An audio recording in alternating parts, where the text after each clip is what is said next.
Don't worry, be happy. La la la la la la la. Don't worry, be happy. La la la la la la la. Just peace, not war. 大家好，我是大王，我是小王。2026年一开年不太平了。1月3号凌晨2点，委内瑞拉首都加拉加斯响起了震耳欲聋的爆炸声。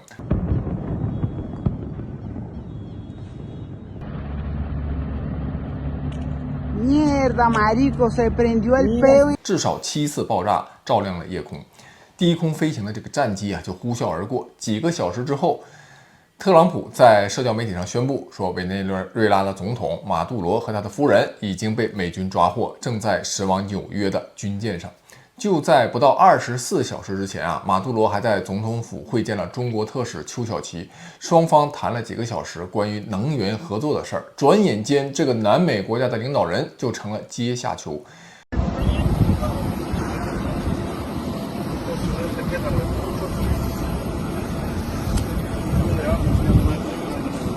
委内瑞拉的副总统在电视上就声泪俱下的要求美国提供他还活着的生命证据现在的委内瑞拉首都街头是空无一人。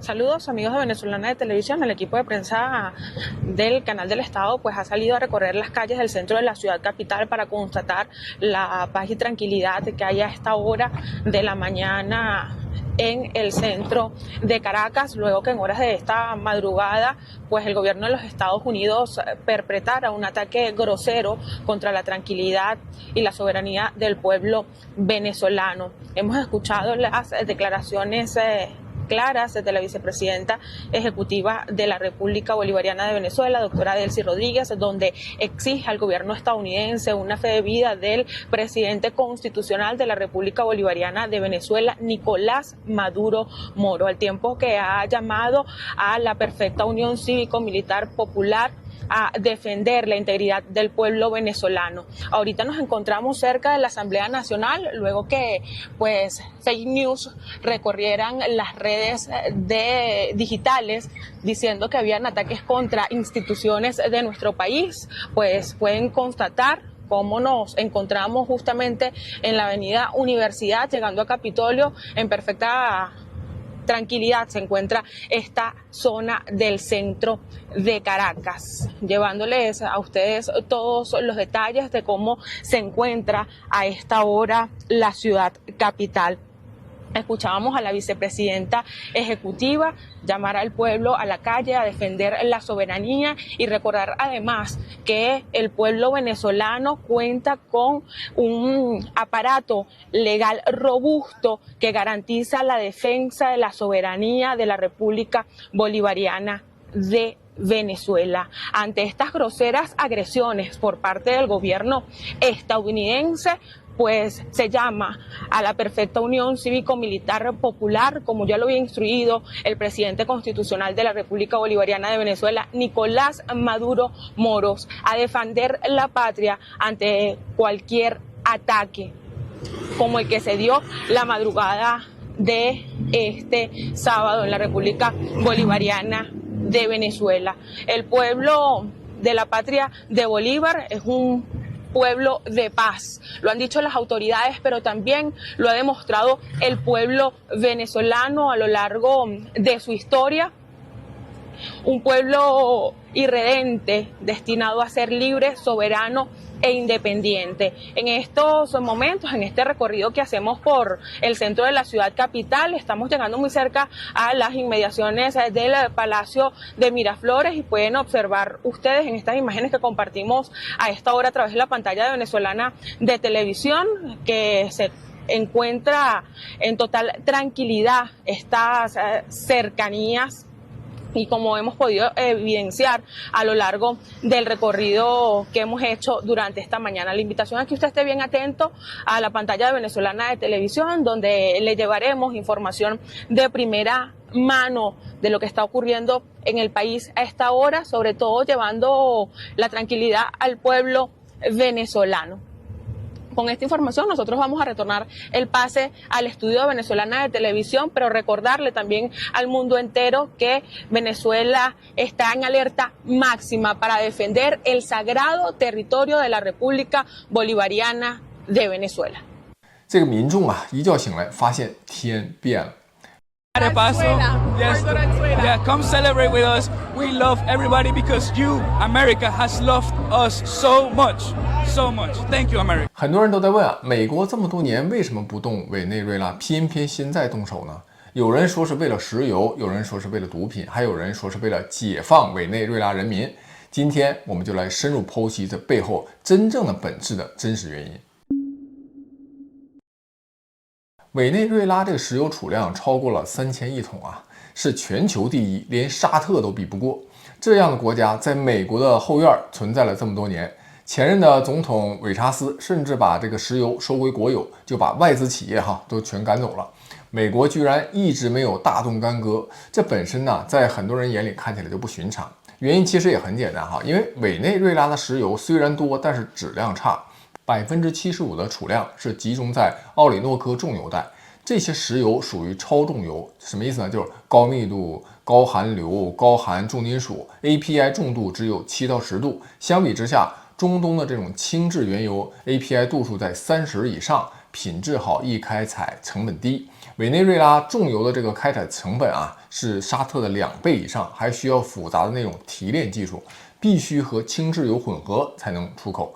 过去20年，美国就一直忙着搞中东和非洲嘛，然后委内瑞拉就像一块鸡肋，想吃呢，觉得麻烦，所以就是经济制裁，没有真正的这种热战但最近几年情况变了，重油的开采技术在飞速进步，其中以中国为首的一些国家在这方面是取得了重大的突破呀。中国和委内瑞拉的关系其实一直不错，2023年的9月，两国关系还升级为全天候的战略伙伴。就在半年多前，两国的领导人还进行了会晤那中国在委内瑞拉投入的是数百亿美元的工业基础设施和开采的技术。从2007年开始，中国就通过贷款换石油的模式，累计向委内瑞拉提供了数百亿美元的资金。怪不得他这个总统迷被抓的消息一传到国内，我看满屏大家说都是赶紧还钱。没错呀，这投资可是真是不少中石油在奥里诺科重油带的这胡宁4区块拥有40%的股份。中石化呢也有多个合作项目。2023年，中国和委内瑞拉双边贸易额达到了41.83亿美元。中国已经成为委内瑞拉最重要的石油出口市场之一，占它的出口量是90%如果这个合作成功，对双方那都是双赢。委内瑞拉可以很大程度上解决它的一部分的经济问题，但是这个人民的生活能不能改善就难说了因为这毕竟是个独裁国家，它愿不愿意做2次分配很难讲。中国呢就能解决能源危机，提升国际竞争力。那话说到这儿，为什么川普要动委内瑞拉就已经很明显了，是吧？你看川普他是个商人做事是讲究回报的。过去20年，美国觉得委内瑞拉的重油太麻烦，投入产出比不太划算。但是到了2026年这个关键节点，眼看着中国的技术突破能够让委内瑞拉这个重油开采成本成为可能，美国那也坐不住了。那显然，美国对于中国在它的后院去建立一个稳固的能源基地是比较担忧的。所以，川普就在记者会上他都直言不讳地说美国的大型石油公司将接管委内瑞拉的石油产业。他说，我们要让美国最大的石油公司进去，投入数十亿美元。修复这个破败的石油基础设施，开始为这个国家赚钱，说的挺好他还说这个美国会运营委内瑞拉，直到适当的过渡完成。这就是川普的生意经从俄乌战争的斡旋到现在对委内瑞拉的军事行动，其实核心利益都是美国利益。所以你要说他是为了解放委内瑞拉人民，那只是顺带的事可拉倒吧。对，但他顺带手确实做了这个事儿，但绝不是他的真实目的然后你看墨西哥的毒品泛滥那么多年，也就在它的南边还接壤它都没有出手，所以可见这个毒品显然也不是主要的原因嘛。另外还有一个导火索就是那个查韦斯上台之后就把外国公司在委内瑞拉的资产都国有化了，包括很多美国公司的这个投资相当于差不多没收了。这其实就给了川普一个理由嘛。再加上委内瑞拉它实行的是一个极左的经济政策，把经济你看都搞崩溃了，通货膨胀又失控，人民生活可以说是非常的困苦。这也让美国的军事行动有了人道主义的外衣。其实这次行动的成功啊，对于委内瑞拉人民确实他们有好处。你看，川普就宣布了，美国将要出售扣押的委内瑞拉的石油资产，收入的一部分会归这个人民所有，另外一部分作为对美国造成损失的赔偿。你看，这也是妥妥的商人思维哈，既要赚回本钱，还要有利润，但是呢，同时捎带手的，人民的生活也改善了。我看那轰炸视频也挺炮火连天的呀，那没有人民受伤亡吗？目前没有具体的数字传过来哈，但总体上来看，这是一个小规模的军事行动，主要进行的是一个斩首行动，就把这总统给抓起来哈。就说这个计划其实是非常周密的。这个委内瑞拉内部呢，它有一些带路党，就反对派，这些人呢，他们首先配合美国，然后美国又进行一些轰炸，制造一些混乱，然后他们又通过这个带路党呢，告诉这个美国的这个特种部队，这个总统啊，现在应该是在什么地方。结果就是直截了当，非常明确的把这个总统和夫人给抓住，并且带回了美国。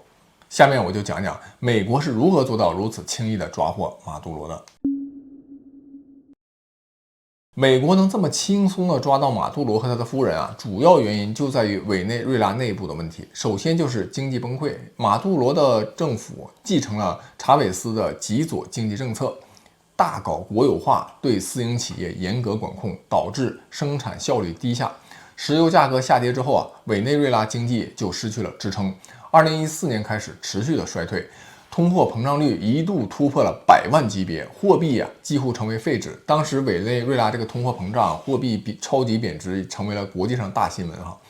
然后像超市的货架上是空空荡荡，连卫生纸都成了奢侈品。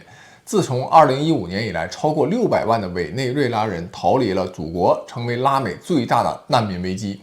经济崩溃带来的就是民心的离散。当老百姓这个吃饭都吃不上的时候，谁还会支持政府啊？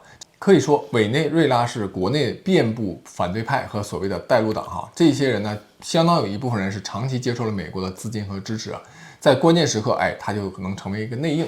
其次呢，就是2024年这个选举的争议。在当年的这个总统选举的时候，反对派的候选人冈萨雷斯声称获胜，但是官方宣称，马杜罗连任了。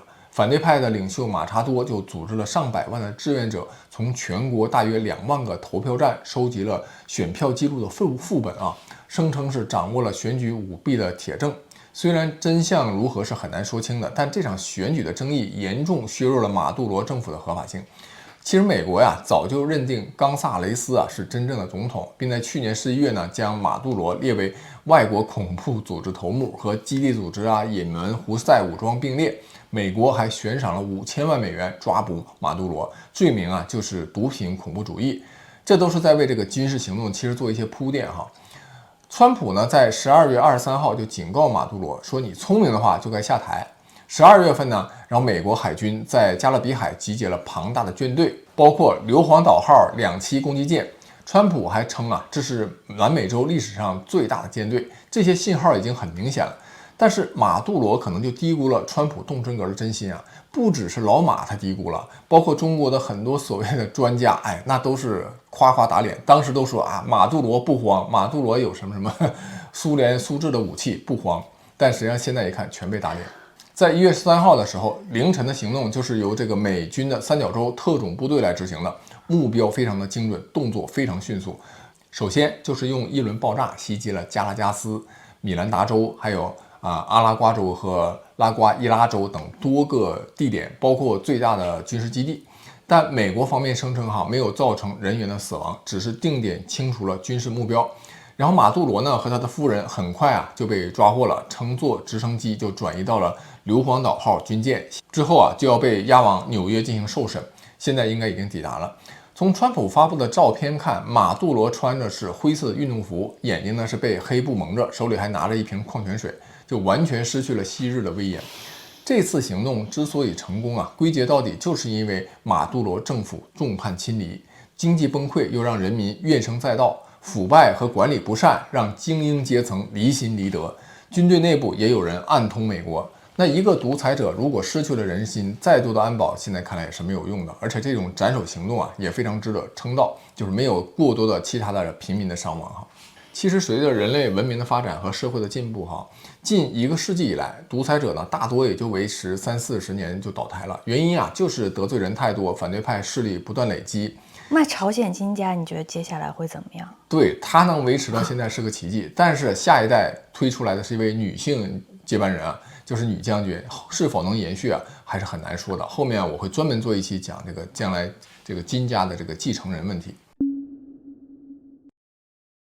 马杜罗现在被抓了，那委内瑞拉接下来会怎么样呢？对，就是会是选一个新总统，还是说没过2天又回来了？对，目前来看还是有挺多不确定性的哈，只能说概率最大的可能接管政府的应该是反对派领袖马查多和冈萨雷斯。We have gone and done everything that ought to be done. We have been building popular strength and organization, which is also required. We have a legitimate president who was elected by a landslide. We have a united opposition forces. We have everything, and we are ready to take over government. That's very important as well. We have the teams, we have the plans. We need what we are to do the first 100 hours, the first 100 days, and certainly we now need the international community aligned with the United States because this is a transnational conflict and operation. So certainly we need the international community to act and apply law enforcement. 这马查多呀是一位工业工程师，拥有金融硕士学的学位。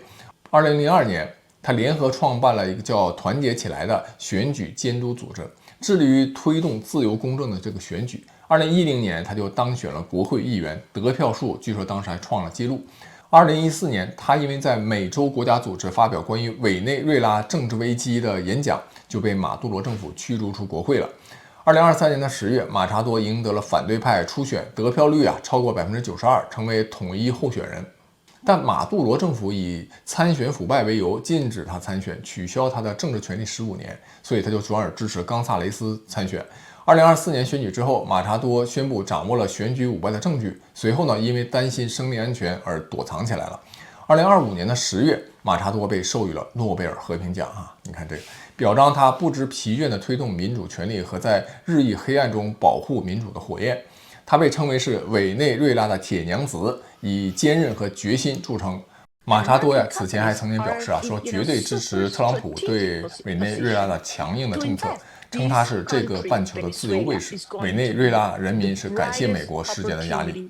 所以很多专家就认为，马查多和冈萨雷斯拥有约70%委内瑞拉人的支持。现在他们将要领导这个过渡政府。川普也说，这个美国会运营委内瑞拉一段时间，到时候国务卿卢比奥和国防部长都会参与这个管理。美国的石油公司将进入委内瑞拉，在军事保护下修复石油的基础设施。但是毫无疑问，委内瑞拉的未来其实并没有这么明朗。首先就是马杜罗的残余势力还在，副总统罗德里格斯公开质疑马杜罗的下落，要求美国提供这个生命的证明。另外一个人就是内政部长卡韦略，他被认为是查韦斯主义的2号人物，控制着党务机器和宣传系统。他的势力可以说是从内部的政治执法到内政和司法部都有影响。如果马查多和冈萨雷斯无法填补权力的真空，卡韦略等人可能会趁机夺权。其次美国的直接介入可能引发新的问题。像拉美国家对美国军事干预历来是挺敏感的，这次行动已经引发了哥伦比亚、墨西哥等国的批评。比如哥伦比亚的总统就谴责美国是武装侵略，呼吁联合国和美洲国家组织召开紧急会议。俄罗斯的外交部当然他毫无疑问是会发表声明表示谴责了，毫不意外。第三，委内瑞拉这个经济重建其实需要巨额的启动资金和多年的努力的。石油基础设施破败不堪，很多油田现在处于一个关闭状态，开采设备被拆卸变卖。即使有美国石油公司和技术支持，要恢复到查韦斯时代每天300多万桶的这个产量，也需要数年的时间。而且这个重油的开采本身就复杂，成本高昂，需要大量的投资。国际社会的反应现在也很分化，美国的盟友，比如阿根廷总统米莱就欢呼说这是毒品恐怖主义独裁政权的倒台，并且宣布实施新的移民措施，阻止和这个马杜罗政权有关的人员入境。但古巴、尼加拉瓜、玻利维亚等左翼政府都表示支持委内瑞拉，这可能就导致拉美地区的政治进一步的分化。委内瑞拉的未来取决于几个关键因素，就第一就是反对派能否团结一致，别就是一看一个独裁的下去了，然后大家都来争权夺利，是吧？然后又各自不抱团。第二点就是这个美国介入它会持续多久，石油收入能否快速的恢复，以及国际社会的支持程度。有一点可以肯定的是，这个国家肯定会有一定的混乱期，短期之内也可能很难繁荣起来。但是毫无疑问，一个独裁者的下台对于广大的委内瑞拉人民来说是一个好事。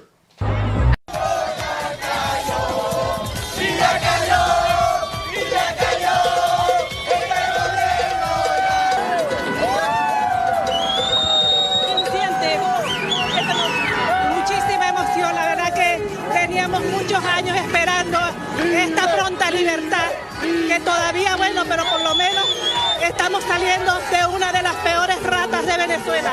Ahora él va a saber lo que es el dolor del pueblo venezolano, ¿entiendes?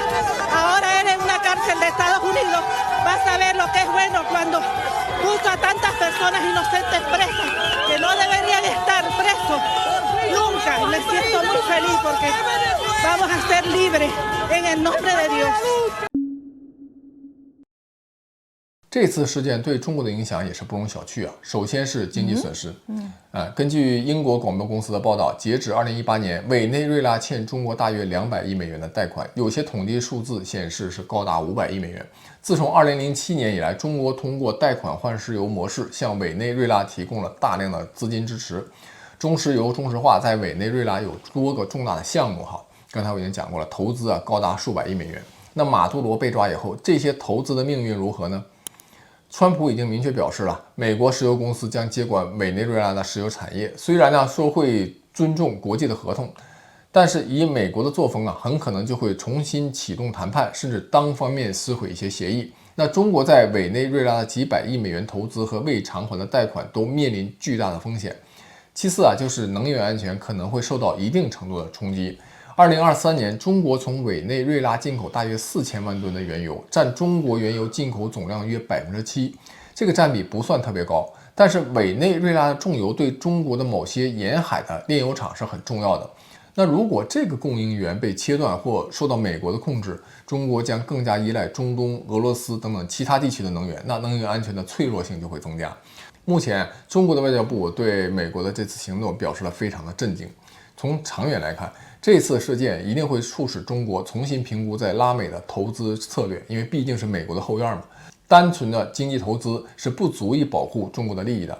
美国这个军事实力在拉美的传统影响力仍然占据了主导地位，中国就可能会更加重视与地区大国，比如巴西阿根廷的关系，但对那些政治不稳定的小国的投资会更加的谨慎。委内瑞拉的故事还没有结束，这个拥有世界最多石油储量的国家，这个曾经的南美富国能否走出困境，重新站起来，还需要时间的检验。但可以肯定的是，无论结果如何，一个独裁者的倒台，最终委内瑞拉百姓会为之受益。好，本期就讲完了，大家有不同意见，也欢迎在评论区继续讨论。我们下期再见。下期再见。